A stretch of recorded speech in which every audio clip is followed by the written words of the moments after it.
नमस्कार मित्रों, कथानिधि चैनल पर आज आप सुनेंगे मालती जोशी लिखित कहानी बहुरी अकेला। उम्मीद करती हूँ कहानी आपको जरूर पसंद आएगी। तो चलिए सुनते हैं कहानी।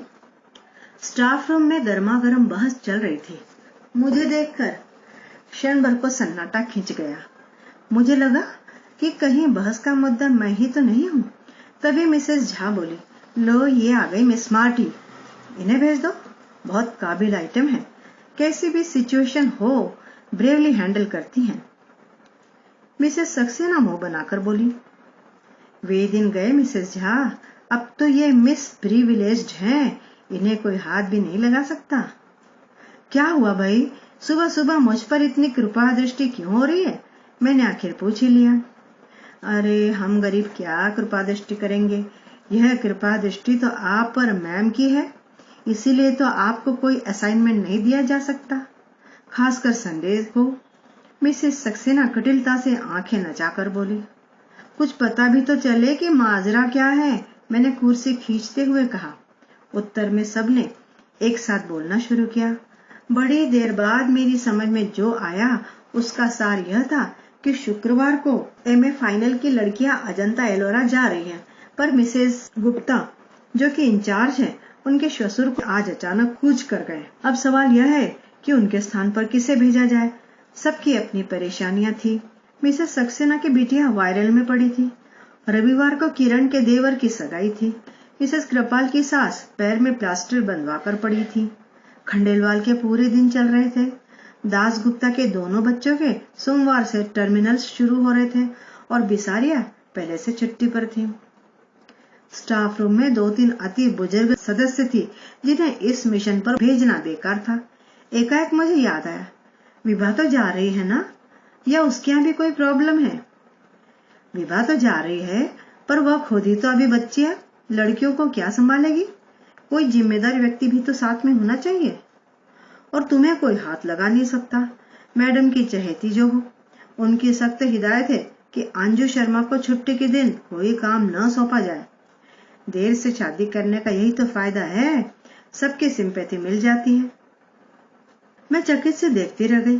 ये सब की सब मेरी कुलीस थी। सालों से हम साथ साथ काम कर रहे थे। हमेशा कैसी शहद घुली बातें करती हैं। आज पता चला कि सबके मन में कितना जहर भरा हुआ है। उन सबके पास व्यस्तताओं की एक लंबी लिस्ट थी। एक मैं ही फालतू नजर आ रही थी, पर उनके शब्दों में प्रिविलेज्ड थी, इसलिए सबकी जबान पर जैसे कांटे उगाए थे। भला हो मिसेस देशपांडे का, मेरा पक्ष लेते हुए बोली, अभी तक तो यही बेचारी सारा बेगार ढो रही थी। अब इसके साथ मैडम थोड़ी सिंपैथेटिक हो गई है तो तुम लोगों को जलन हो रही है। अरे यह तो सोचो कि इतनी देर से इसने शादी की है, पति भी साथ नहीं रहते, एक छुट्टी के दिन ही मेल मुलाकात हो पाती है, वह भी तुम लोगों से देखी नहीं जाती। उनकी बुजुर्गियत का ख्याल करके सब चुप हो गई, पर सबके चेहरे पर भाव यह थे कि इसने देर से शादी की है तो उसका खामियाजा हम क्यों भुगते। मिसेस सक्सेना से तो आखिर रहा ही नहीं गया। बोली, आंटी अब साल भर तो हो गया, इतना तो कोई नई नवेली बहू को भी नहीं समझता। मेरा तो जैसे खून खौल गया। आप लोग यही चाहती है ना कि इस बार मैं लड़कियों के साथ जाऊं तो चली जाऊंगी, उसके लिए इतने ताने उलानों की क्या जरूरत है? और मिस्टर हब्बी, उनका क्या होगा? उसकी चिंता आपको क्यों हो रही है? That's my problem. उसी तैश में मैं मैडम के कमरे में चली गई और कह दिया कि मिसेस गुप्ता के न आने से कोई परेशानी हो रही है तो मैं तैयार हूँ। वे कुछ देर तक मुझे देखती रही, फिर बोली, it is very sporting of you. दरअसल मैं तुम्हें बुलाने को सोच ही रही थी, अकेली विवाह पर तो भरोसा नहीं किया जा सकता था ना।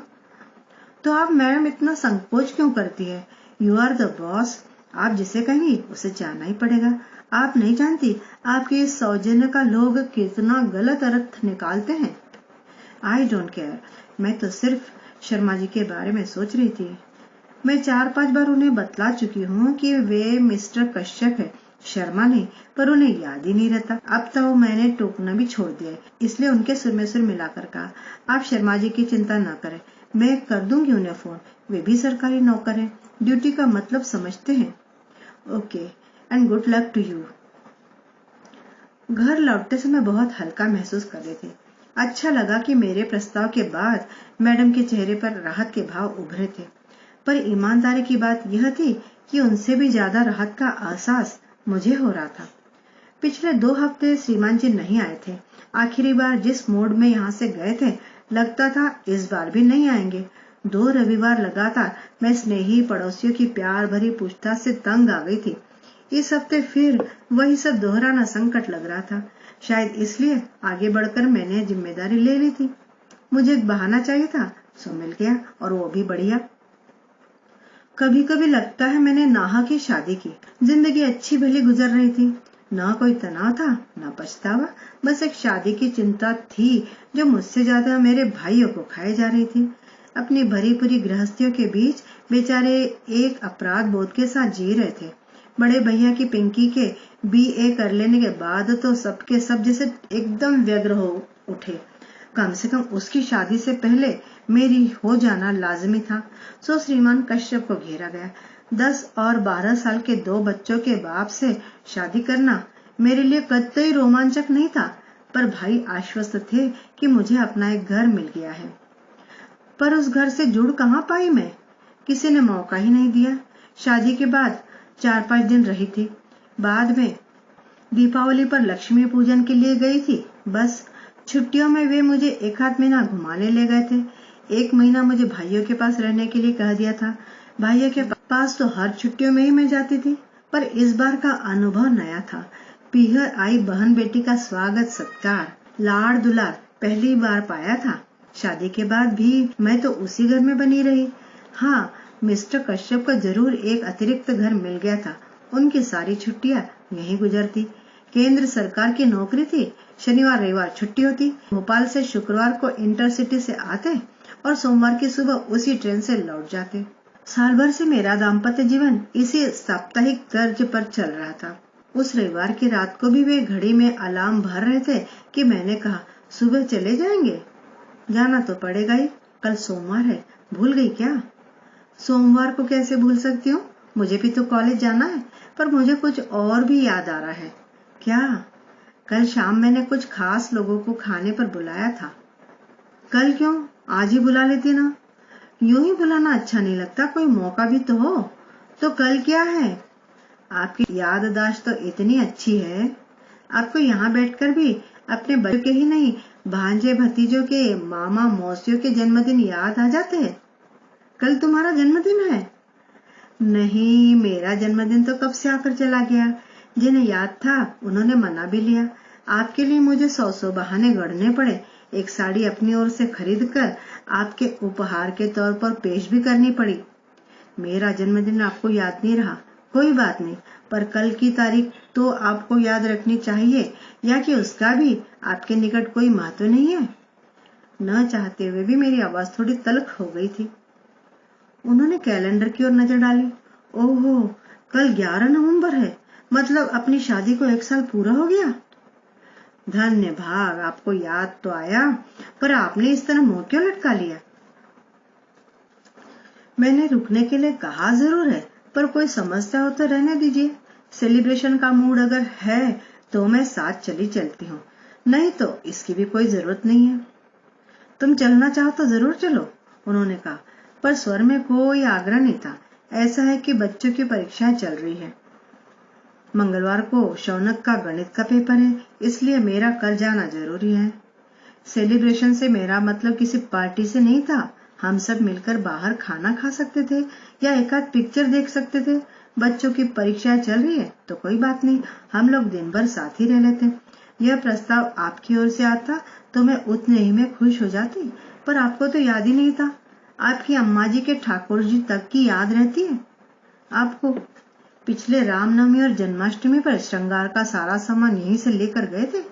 बस आपको मेरा जन्मदिन या अपनी शादी की सालगिरह याद नहीं रही? बार बार बच्चों का अम्मा का ताना क्यों दे रही हो? वे लोग मेरी जिम्मेदारी है। और मैं क्या हूँ? सिर्फ जरूरत। कैसी जरूरत? यह भी बताना पड़ेगा।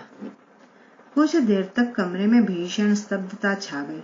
फिर मैंने कहा, आप बच्चों के सामने एक आदर्श पिता बने रहना चाहते हैं, इसीलिए मुझे तरजीह नहीं देते।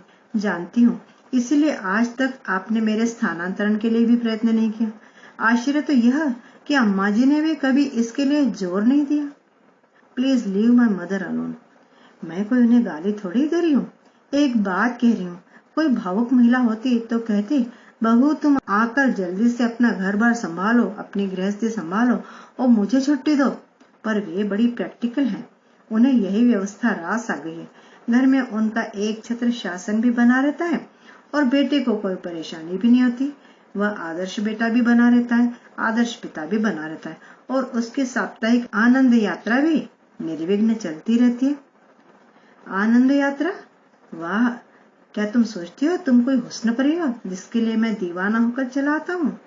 लगा जैसे किसी ने कलेजे पर एक घूंसा जड़ दिया हो। बड़ी मुश्किल से मैं उस पीड़ा को जज्ब कर पाई, फिर अत्यंत कसेले स्वर में कहा, मैं हुस्न परी होती तो 34 साल तक अनब्याही न बैठी रहती और न ही 2 बच्चों के बाप से शादी करती। यह बात कहने के साथ ही मैं दीवार की ओर मुंह करके लेट गई थी। इस कारण उनका चेहरा नहीं देख पाई, पर वह जरूर स्याह पड़ गया होगा। वे उस रात कब कहाँ सोए मैं नहीं जानती। सुबह अलार्म बजा था पर मैं उठी ही नहीं। उन्होंने शायद अपने से ही चाय बनाई थी, पर मैं दम साधे पड़ी रही। जाते समय उन्होंने मुझे आवाज दी भी हो तो पता नहीं। सुबह उठी तो लगा जैसे एक भयानक स्वप्न देखकर जागी हूँ। उसके बाद आज तीसरा शुक्रवार है। जनाब की कोई खबर ही नहीं। रूठ कर गए हैं, सोचा होगा मना लेगी, पर हम मिट्टी के नहीं बने हैं, बल्कि गुस्सा तो हमें आना चाहिए था। अपमान तो हमारा हुआ है। सच तो यह है कि उनके न आने से मुझे राहत ही मिली थी, क्योंकि मुझे लग रहा था कि मैं अब उस व्यक्ति का स्पर्श या सामीप्य सहन नहीं कर पाऊंगी। सुबह बैग भर रही थी कि फोन खड़का। मैं बोल रहा हूँ। मैं? कितना जबरदस्त अहम है, जैसे आवाज सुनते ही पहचान ले जाएंगे। अच्छा आप हैं, कहिए। हम लोग रात को 9 बजे तक पहुंच रहे हैं। फोन इसलिए किया कि खाना बनाकर रख सको। पिछले 2 शुक्रवार से मेरा खाना बर्बाद हो रहा था, पर मैंने उसकी जिक्र न करते हुए कहा, हम लोग मतलब? बच्चे भी साथ आ रहे हैं, इसीलिए बस से आ रहा हूँ। ट्रेन बहुत लेट पहुंचती है। मैं पसोपेश में पड़ गई। मेरी चुप्पी से वे भी थोड़े विचलित हो गए। क्या हुआ, कोई समस्या है क्या? कहो तो बच्चों को न लाऊं। बड़ी मुश्किल से उन्हें राजी किया था। बच्चे आ रहे हैं तो दे आर मोस्ट वेलकम, लेकिन सचमुच एक बड़ी समस्या आ गई है। मैं आज शाम को अजंता एलोरा जा रही हूँ। प्रोग्राम बदल नहीं सकती? नहीं, क्योंकि ये प्लेजर ट्रिप नहीं है। कॉलेज की लड़कियों के साथ इंचार्ज बनकर जा रही हूँ। पर तुम ही क्यों? मैं ही क्यों नहीं? पिछले साल भर से तो उन्होंने मुझसे कोई काम नहीं लिया। मेरे सारे संडेज फ्री रखे। कॉलेज में इतनी परीक्षाएं होती हैं, पर कभी इन्विजिलेशन की भी ड्यूटी भी नहीं दी। पर किसी की सदाशयता का ज्यादा फायदा उठाना अच्छा थोड़ी लगता है। आखिर मेरी भी तो ये नौकरी ही है। इस बार उधर चुप्पी छाई रही। फिर 2 हफ्ते से आप आए नहीं थे, तो मैंने सोचा इस बार भी नहीं आएंगे। मैं 2 हफ्ते से नहीं आया तो तुमने कोई खोज खबर भी तो नहीं ली? एक बार फोन ही कर लेती। कारण मुझे मालूम था, इसलिए फोन नहीं किया। मैं बीमार भी तो हो सकता था। बीमार होते तो फोन करते। आप तो नाराज थे। मैं तो आज भी आपकी आशा नहीं कर रही थी। शायद अम्मा जी ने। हर बार अम्मा को बीच में क्यों ले आती हो? बहुत श्रद्धायुक्त अंतःकरण से कह रही हूँ कि शायद अम्मा जी ने ही समझाया होगा कि कमाऊ बीबी से बनाकर चलना चाहिए। उधर से फोन पटकने की आवाज आई। मैंने भी परवाह नहीं की। अगर आप कड़वी बात कह सकते हो तो सुनने का भी हौसला रखो। जब सुन नहीं सकते तो कहते क्यों हो? कॉलेज से लौटते हुए अचानक ख्याल आया कि सफर के लिए कुछ जरूरी चीजें ले लो। घर की ओर मुड़ने की बजाय मैं बाजार की ओर मुड़ गई। वह शायद मेरी होनी ही थी जिसने मुझे इस बात के लिए प्रेरित किया था, क्योंकि उस ओर मुड़ते ही एक स्कूल बस मेरे सामने आ गई। उसे बचाने के लिए मैं सड़क के इतने किनारे चली गई कि गिर ही पड़ी। क्षण भर को आंखों के सामने अंधेरा छा गया। पल भर में वहां भीड़ जुटाई थी। 4 सहृदय लोगों ने मुझे स्कूटर के नीचे से निकाला और पास के अस्पताल में पहुंचाया। मैंने तुरंत एक फोन पड़ोस में किया और एक कॉलेज में। नीतू और उसकी मम्मी फौरन दौड़ी चली आई और पूरे समय मेरे साथ बनी रही। कॉलेज में फोन करने का मेरा उद्देश्य सिर्फ यह था कि वे लोग मेरे भरोसे न रहे। पर खबर मिलते ही प्रिंसिपल मैडम भी 2-3 लोगों के साथ आ गई और जाते समय अपनी कार वहीं छोड़ गई। रात 10 बजे जब घर लौटी तो मेरे बाएं हाथ में प्लास्टर था, बाएं पैर की पिंडली में 6-7 टांके आए थे और घुटने और कंधे पर खरोंचे थी। सौभाग्य से ही सिर पर कोई चोट नहीं थी, पर वह बड़ी जोर से घूम रहा था। घर आते ही पस्त होने से पहले मैंने बड़े भैया को फोन लगाया। मेरे कुछ कहने से पहले ही वे बोल उठे, अरे इतनी देर तुम कहाँ थे? मैं कब से फोन लगा रहा हूँ। उनके स्वर में उल्लास फूट पड़ रहा था। मैंने अपनी बात कुछ देर को मुलतवी करके कहा, थोड़ा बाजार तक गई थी, पर आप मुझे क्यों ढूंढ रहे थे? अरे वो बीकानेर वाले पिंकी को देखकर गए थे ना, उनकी यहाँ से हाँ आ गई है। अरे वाह, बधाई।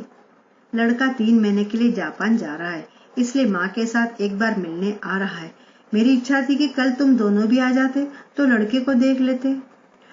दरअसल क्या है भैया कि मैं कॉलेज की लड़कियों के साथ टूर पर जा रही थी, तो इन्हें आने के लिए मना कर दिया था। कब जा रही हो? जाना तो आज ही था भैया, पर पता नहीं कैसे स्कूटर से गिर पड़ी। पट्टी वगैरह करवाकर अभी लौटी हूँ। ज्यादा चोट तो नहीं आई? चोट तो ज्यादा नहीं है, पर आना जरा मुश्किल लग रहा है। खैर कोई बात नहीं, टेक केयर। इन लोगों से निपट लूं, फिर आता हूँ। मुझे नीतू देखती ही रह गई। यह क्या, आपने ठीक से बताया क्यों नहीं? वे बिटिया का रिश्ता तय कर रहे हैं, इस समय मैं उन्हें डिस्टर्ब नहीं करना चाहती। जीजाजी को तो फोन कर दिया होता। नहीं रे, यहाँ नहीं आना था, इसलिए उन्होंने टूर प्रोग्राम बना लिया था। घर पर अम्मा जी और बच्चे अकेले होंगे, इतनी रात को फोन करूंगी तो परेशान हो जाएंगे। जीजाजी के पास मोबाइल नहीं है? यही तो सोच रही हूँ, इस जन्मदिन पर उन्हें प्रेजेंट ही कर दूंगी। बहुत परेशानी होती है। अच्छा नहीं तो आज की रात तुम मेरे पास रह जाओगी? कल से मैं वासंती को बोल दूंगी। अरे दीदी कैसी बात कर रहे हो, आज तो मुझे रहना ही है। अपने घर पर खबर की भी होती तो सुबह से पहले कोई आता थोड़ी। वह रात मेरी बड़ी मुश्किल से कटी। उपचार के समय उन्होंने जरूर कोई निश्चित दवा दी होगी। उसका असर धीरे धीरे कम हो रहा था और दर्द अपना अस्तित्व जताने लगा था।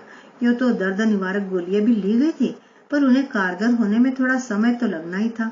घर का कोई साथ में होता तो मैं उसे सारी रात सोने नहीं देती, पर पराई लड़की को परेशान कैसे करती, सो सहनशीलता का नाटक करना ही पड़ा।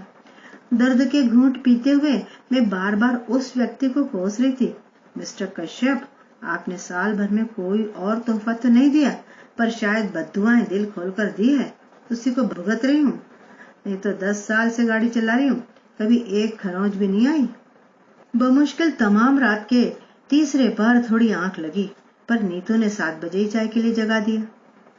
उसका कहना भी ठीक था। बोली, आप मुंह हाथ धोकर तैयार हो जाइए, अड़ोस पड़ोस में खबर लगते ही आने वालों का तांता शुरू हो जाएगा, आप परेशान हो जाएंगी। फिर उसी ने मेरे मुंह हाथ धुलवाए, बाल ठीक किए, उसी की मदद से मैंने कपड़े बदले। फिर उसने मेरे हाथ में कॉर्डलेस थमा दिया और मुझे सोफे पर बिठा दिया। आसपास तकिए लगाकर ऐसी व्यवस्था कर दी कि मैं आधे लेटी रह सकूं। बोली कि हर किसी को बेडरूम तक लाना ठीक नहीं लगेगा। उसका तर्क भी ठीक था, और जैसा कि उसने कहा था, 8 बजे से आने वालों का जो सिलसिला शुरू हुआ 10 साढ़े 10 तक चलता ही रहा। बेचारी नीतू नहाने धोने घर भी न जा सकी। 11 बजे मैंने उसे कहा कि दरवाजे में चेन लगा दो, आने वाला अपने आप खोल लेगा। नीतू गए मुश्किल से 10 मिनट हुए होंगे कि दरवाजा अपने आप खुल गया। मैं तो चकित थी कि न दस्तक न घंटी, ऐसे औचक कौन आ गया। पर जब आगंतुक को देखा तो देखती रह गई। कमर पर अपने दोनों हाथ रखे दरवाजे में खड़े होकर हमारे श्रीमान जी हमें घूर रहे थे। उस दृष्टि में रोष था, उपालंभ भी था, उपहास था और शायद तिरस्कार भी था। आई न्यू इट, मुझे मालूम था तुम्हें कहीं आना जाना नहीं था, सिर्फ मुझे टालने के लिए बहाना बनाया गया था। I was dead sure. वे जिस तरह मुझे घूर रहे थे, मैं भी एकटक उन्हें देख रही थी। मेरी आंखों में उपालंभ की मात्रा शायद ज्यादा गहरी थी, क्योंकि थोड़ी देर बाद उन्होंने अपनी नजरें फेर ली। उनके नजरें हटते ही मैंने कार्डलेस पर पड़ोस का नंबर मिलाया। सॉरी नीतू डार्लिंग, तुम्हें फिर से कष्ट दे रही हूँ, पर क्या है कि तुम्हारे जीजा जी आ गए हैं, एक कप चाय बनाकर दे जाओगी तो अच्छा रहेगा। मेरे लिए पड़ोसियों को कष्ट देने की जरूरत नहीं है, उन्होंने कसेले स्वर में कहा। अब वे दरवाजा छोड़कर सामने कुर्सी पर बैठ गए थे। अगर घर में चाय बनाने का कोई प्रॉब्लम है तो मैं बाहर पी सकता हूँ, वैसे भी यहाँ रुकने वाला नहीं हूँ, सिर्फ देखने चले आया था। मैं भी उन्हें चाय पिलाने के लिए बहुत व्यग्र नहीं थी, बस चाहती थी कि इस समय हम दोनों के बीच में कोई तीसरा आकर बैठ जाए। मुझे पता था कि जीजाजी का नाम सुनते ही नीतू दौड़ी चली आएगी, और हुआ भी वही। 5 मिनट में नीतू 2 कप चाय लेकर हाजिर हो गई। हाय जीजाजी, नीतू ने चहककर स्वागत किया और हुलस कर पूछा, आपको कैसे पता चला? दीदी तो फोन ही नहीं कर रही थी। पता करने वाले पता कर ही लेते हैं, उन्होंने कुटिल मुस्कान के साथ कहा।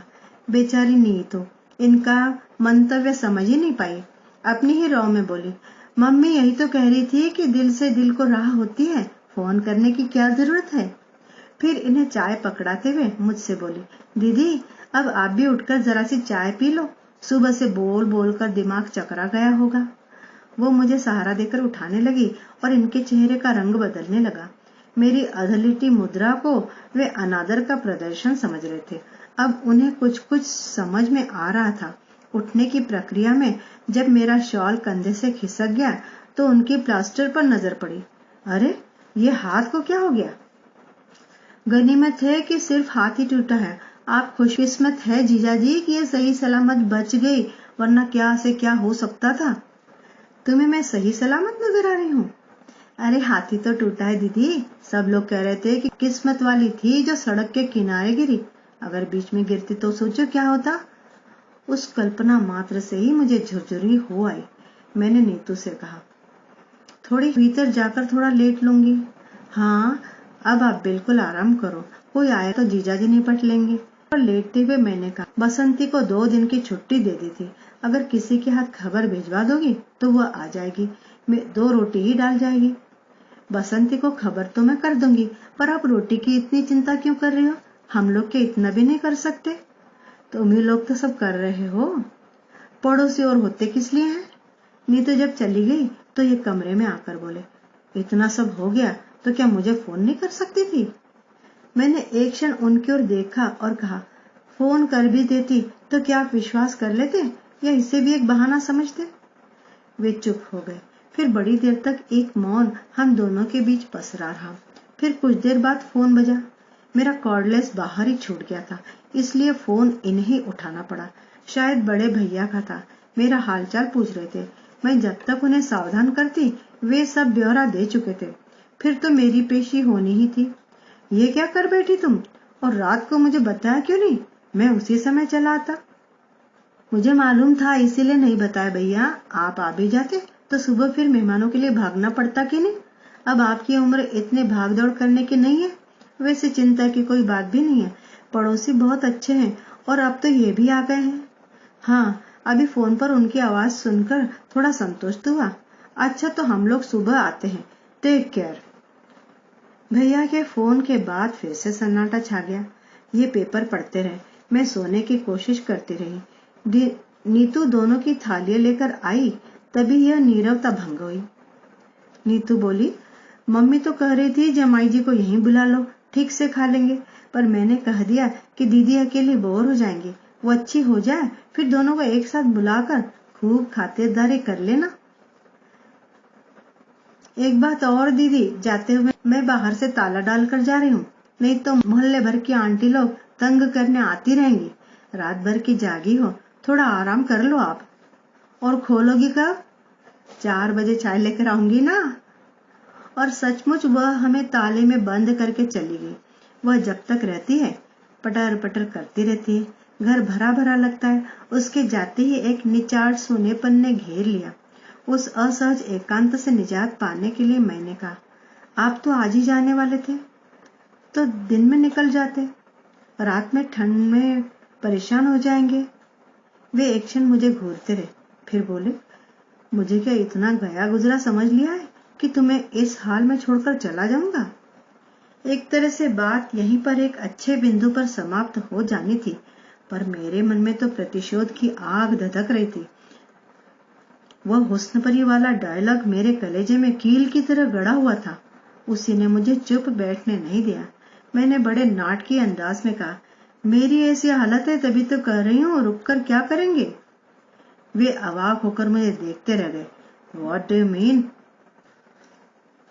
कुछ नहीं, एक पुरानी बात याद आ गई। एक बार आप आए थे और मैं संकोच के मारे में क्षण भर को चुप रह गई। उस दिन आप कितना नाराज हुए थे। कहा था कि फोन तो कर देती, बेकार में 200-250 रुपए को चूना लग गया। उनका चेहरा फक पड़ गया। डूबती सी आवाज में बोले, उस बात को अब तक गांठ बांधे बैठी हो? यही क्यों, और भी बहुत सी है। सारी गांठें खोलने बैठूंगी तो सुबह से शाम हो जाएगी। तुम तो ऐसे कह रही हो जैसे मैं तुम पर बहुत अत्याचार कर रहा हूँ। प्रचलित मायनों में जिसे अत्याचार कहते वह तो आप कर नहीं सकते थे, क्योंकि मैं उतनी बेचारी हूं नहीं।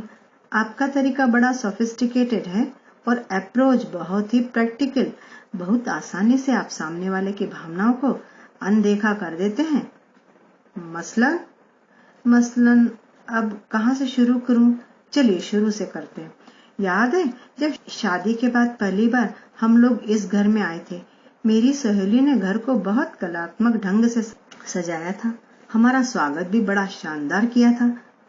हार फूल, संगीत, उपहार, मिठाई और लोग इतने कि पैर रखने को जगह नहीं थी। उसके बाद जब हम अकेले हुए तो आपका प्रश्न था, फ्लैट तो बहुत सुंदर है, कितने का पड़ा? क्या मुझे यह पूछने का हक नहीं था? जरूर था, पर आपकी टाइमिंग गलत हो गई।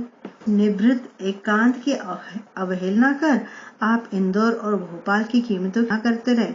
बातों बातों में आपने यह भी पूछ लिया कि मैंने लोन बैंक से उठाया था या जीपीएफ से लिया था, और यह भी कि किश्तें पट गई हैं या कि अभी बाकी है। मेरे ख्याल से मुझे यह भी पूछने का हक नहीं था। हक तो 100% है, पर यह विषय उस दिन के लिए तो नहीं था। मुझे मालूम है, मेरी शादी में मेरी नौकरी, मेरा वेतन, मेरा फ्लैट प्लस पॉइंट्स थे, पर वे ही अहम मुद्दा होकर रह जाएंगे और मैं गौण हो जाऊंगी, यह नहीं सोचा था। अगली बार आप जब आए तो आपने नॉमिनेशन के बारे में पूछा था। मैंने दोनों भाइयों के बेटों को फ्लैट और जीपीएफ के लिए नॉमिनेट किया था। आपने कहा कि अगर नामांकन बदलना है तो फुर्ती करनी होगी, नहीं तो बाद में बहुत परेशानी होती है। तो इसमें गलत क्या था? सरकारी दफ्तर में काम करता हूँ, रोज देखता हूँ कि लोग बाद में किस तरह से परेशान होते हैं। मैं भी जानती हूँ, पर महीने भर पहले ब्याही औरत भविष्य के सपने देखती है, उसे वसीयत के बारे में सोचना जरा अच्छा नहीं लगता। बदली हुई परिस्थिति में शायद मैं खुद इस विषय में पहल करती, पर आपकी उतावली देखकर वितृष्णा हो आई। इसके बाद तो शोषण का एक अनवरत सिलसिला शुरू हो गया। मेरे टेलीफोन का बिल दुगना तिगना आने लगा। सब लोग छिड़ते कि रात रात भर मियाँ से बात करती होगी। उन्हें क्या पता कि मियाँ ने घर पर बातें करने के लिए एकदम मना किया हुआ है, और दफ्तर में बात करना मुझे अच्छा नहीं लगता। उन्हें कैसे बताती कि यहाँ आकर श्रीमान को सारे दोस्तों के, भतीजों के जन्मदिन याद आ जाते हैं। सारे रिश्तेदारों की मिजाज पुरसी और मातम पुरसी यहीं से होती है। यह तो शायद तुम्हें भी पता होगा कि लॉन्ग डिस्टेंस कॉल्स संडेज को सस्ती पड़ती है, और अक्सर संडेज को मैं यहीं होता हूँ। हाँ, मुझे पता है, और मुझे यह भी पता है कि इंदौर का कपड़ा मार्केट बहुत अच्छा है, इसलिए चादरें और पर्दे यहीं से खरीदना चाहिए। यहाँ के रेडीमेड गारमेंट्स की मंडी भी बहुत मशहूर है, इसलिए बच्चों के जन्मदिन के कपड़े यहीं से लेने चाहिए। यहाँ जब तब गर्म कपड़ों की सेल लगती है, इसलिए अम्मा जी के लिए शॉल और स्वेटर यहीं से जाएगा। इसके अलावा और भी फरमाइशी चीजें हैं, जैसे फरियाली सामान, नमकीन, राहुल के लिए कैमरा, एटलस, रीना के लिए बारबी का सेट, कलर बॉक्स वगैरह वगैरह वगैरह। और मुझे यह भी मालूम है कि आपने घर पर यह कभी नहीं जताया होगा कि ये फरमाइश कौन पूरी कर रहा है। देखो, ज्यादा एहसान जताने की जरूरत नहीं है। हिसाब लगा कर रखना, अगली बार आऊंगा तो सब चुकता करके जाऊंगा। हिसाब करने की जरूरत नहीं है, क्योंकि यह सब मैंने अपने घर के लिए, अपने बच्चों के लिए किया था। जिस तरह शादी के बाद यह घर आपका हो गया, मैंने सोचा कि वह घर भी अब मेरा ही है, इसलिए एहसान की तो कोई बात ही नहीं है। बात तो अधिकार की है। राहुल को जन्मदिन पर डांस करना था, आप यहाँ का म्यूजिक सिस्टम ले गए। बच्चों को गर्मियों में पिक्चर्स देखनी थी, आप यहाँ से वीसीडी प्लेयर ले गए। बार बार बिजली गुल होने से बच्चों की पढ़ाई हर्ज होती, इसलिए मेरा इमरजेंसी लैंप भी भोपाल पहुंच गया। मैं शिकायत नहीं कर रही हूँ, आपको अधिकार था और आपने उसका उपयोग किया, पर यह तो वन वे ट्रैफिक हो गया। मुझे तो कोई अधिकार मिला ही नहीं, मेरा तो सिर्फ एक्सप्लॉइटेशन किया गया। वाह, सुनने में बुरा लगता है ना? शोषण कहूंगी तो और भी बुरा लगेगा, पर मेरे साथ यही तो हो रहा था और वह मेरी समझ में आ भी रहा था।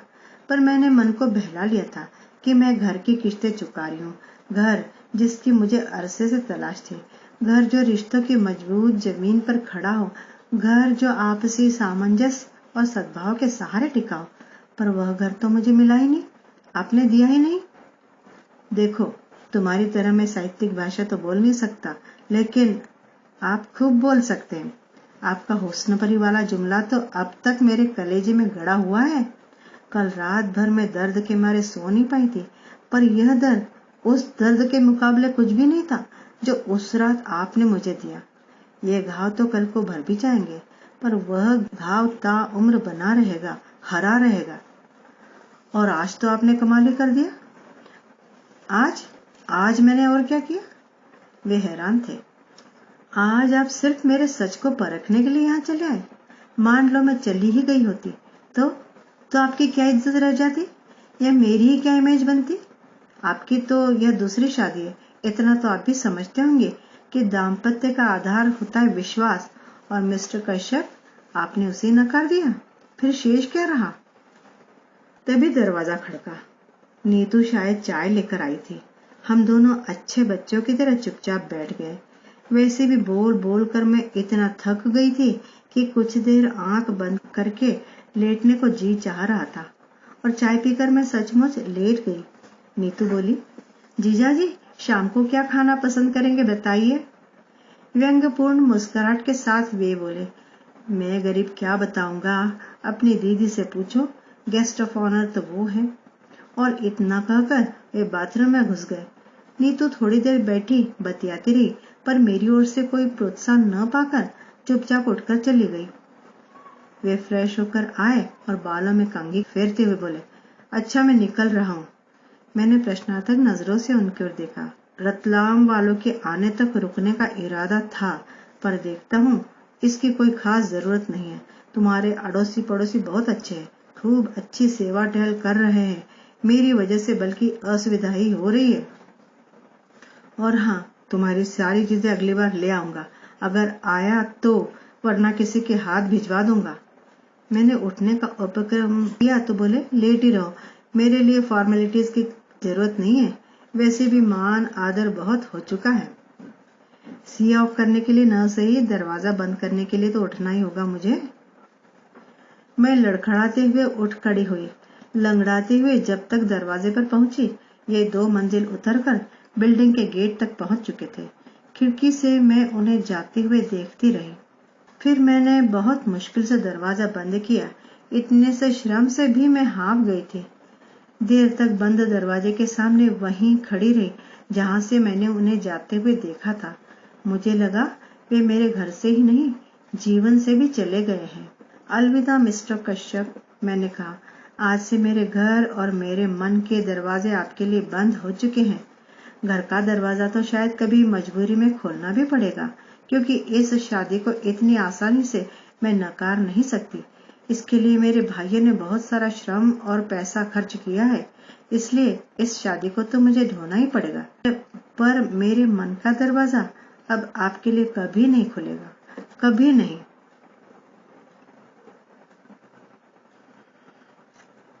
तो मित्रों, यह थी कहानी बहुरी अकेला। सोफिस्टिकेटेड एक्सप्लॉइटेशन औरतों का कई जगह पे होता है। कहानी मैं उम्मीद करती हूँ कि आपको पसंद आई होगी। एक कमेंट और लाइक करके जरूर बताइएगा। मिलती हूँ फिर ऐसी ही किसी बढ़िया सी कहानी के साथ।